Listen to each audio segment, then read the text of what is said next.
Waktu kian lama berlalu, kini teknologi dan informasi semakin berkembang. Manusia semakin tersingkirkan oleh kecanggihan. Banyak yang di PHK dan pengangguran, apalagi di masa pandemi. Salah satu alternatif pemecahan masalahnya adalah dengan berwirausaha di era digital dan masa pandemi COVID-19.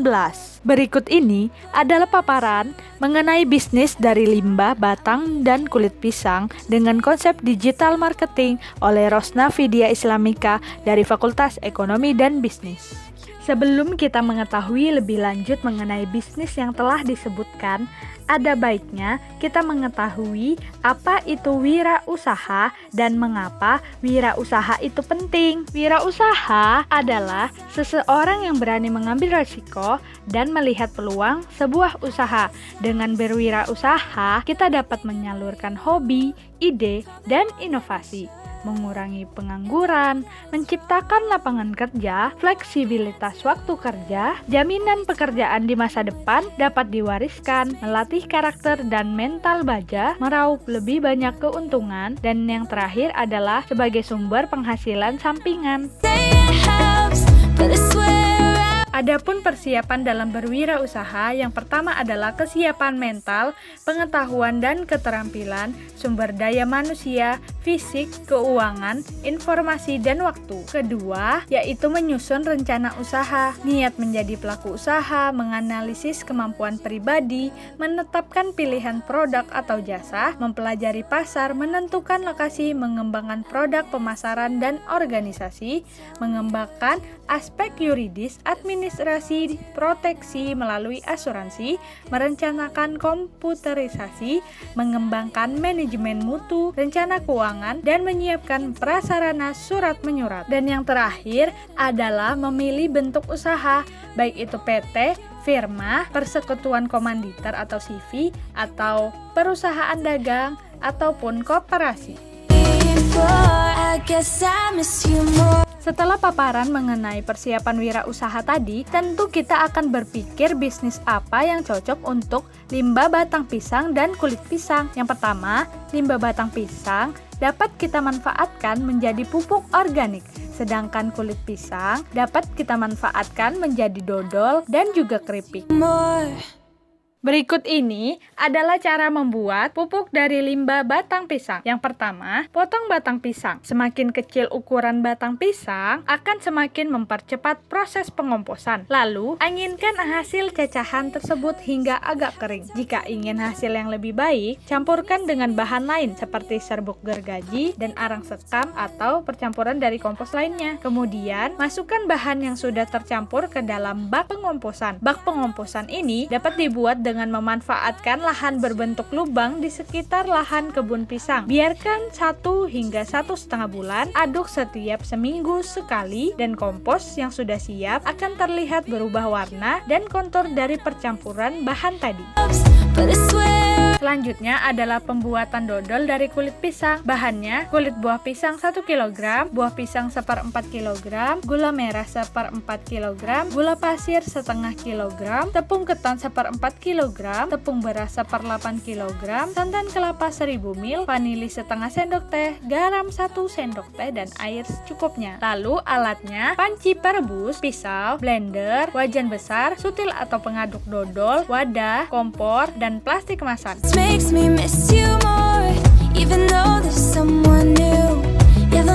Adapun tahapannya, yang pertama adalah cuci bersih buah pisang yang telah matang, kemudian dikupas untuk mendapatkan kulit dan daging buahnya. Setelah itu, kulit pisang direbus hingga menjadi empuk. Hancurkan kulit pisang dan buahnya dengan mesin blender hingga menjadi seperti bubur. Tuangkan adonan bubur tersebut ke dalam wajan dan ditambahkan air putih dengan perbandingan 1:1, lalu aduk. Nyalakan kompor, lalu tuangkan santan kelapa ke dalam adonan, kemudian aduk hingga mendidih dan berminyak. banyak. Jangan lupa tambahkan pula garam dan gula yang telah disiapkan. Lalu buat adonan tepung ketan dan tepung terigu dengan campuran air putih pada wadah lain. Setelah itu, dituangkan ke dalam adonan santan yang telah mendidih. Aduk pelan-pelan selama 5 jam dengan sutil agar kue dodol dapat menjadi matang dan legit sempurna. Untuk pengemasan, sebaiknya dodol didinginkan terlebih dahulu, kemudian dipotong-potong sesuai selera dan dibungkus dengan plastik ataupun kertas kemasan. Guess I miss you more.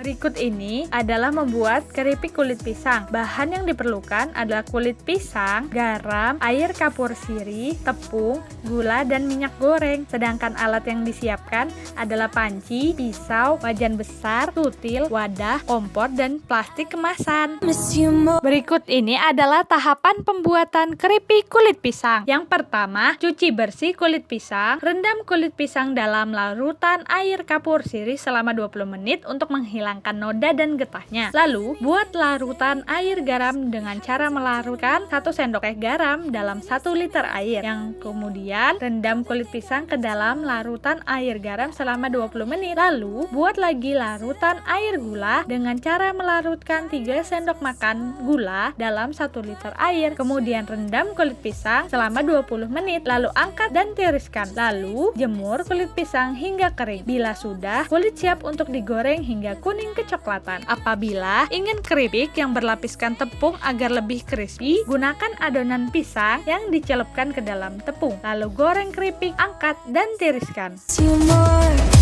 Nah, berikut ini kita harus mengetahui konsep digital marketing untuk lebih menguasai pemasaran produk kita. Yang pertama, digital marketing adalah suatu kegiatan pemasaran atau promosi sebuah brand atau produk dengan menggunakan media digital atau internet. Tujuan digital marketing adalah untuk menarik konsumen dan calon konsumen secara cepat. Just makes me miss you more. Berikut ini adalah tren digital marketing yang terbaik. Yang pertama adalah sosial media, influencer marketing, human marketing, content marketing, dan Google AdWords yang sering dipakai dalam bisnis individu ataupun perusahaan. Setelah paparan tadi, pasti kita akan berpikir untuk memilih konsep marketing mana yang lebih cocok untuk bisnis kita yang sesuai era digital dan pandemi. Yang pertama adalah sosial media. Dengan sosial media, kita dapat memanfaatkan susunan foto yang menarik, cerita singkat, orisinil, serta berbeda dari yang lain untuk lebih menarik perhatian konsumen. Contohnya seperti Instagram, Facebook, dan sebagainya. So that Cara yang kedua adalah dengan influencer marketing, di mana dengan strategi ini kita harus bekerja sama dengan para influencer yang memiliki area sama dengan produk yang kita tawarkan untuk meningkatkan kredibilitas produk kita serta menjangkau target pasar yang lebih spesifik. Contohnya, untuk mempromosikan produk makanan, maka kita harus bekerja sama dengan influencer yang dikenal lebih sering berbagi tips makanan unik atau gaya hidup sehat. I miss you more. Dan yang terakhir adalah dengan konten marketing. Konten berkualitas seperti ini bisa dimasukkan dalam berbagai saluran, mulai dari sosial media, blog, hingga website. Sehingga untuk saat ini berbagai usaha sudah bisa membuka lapak mereka sendiri di toko online, misalnya Bukalapak, Tokopedia, dan sebagainya. Berikut ini adalah beberapa contoh bisnis yang sudah menerapkan digital marketing serta terbuat dari limbah, batang, dan kulit pisang yang dapat kita jadikan referensi untuk usaha kita yang lebih baik dan lebih keren. Yeah, I lie to him when I say that I'm over you. Yeah, I know it's messed up. Dampak yang timbul akibat bisnis dari limbah batang dan juga kulit pisang, yang pertama adalah lingkungan kita semakin bersih dari limbah, dan limbah tadi akan menyuburkan tanaman di sekitarnya sebagai pupuk. Yang kedua, menambah pengetahuan dan pengalaman karena telah menjadi seorang wirausaha. Yang ketiga, menjadi lebih ahli dalam penggunaan teknologi saat ini. Yang keempat, menambah penghasilan kita. Yang terakhir adalah kita dapat memanfaatkan waktu luang untuk jadi lebih produktif walau pandemi saat ini. I miss you more.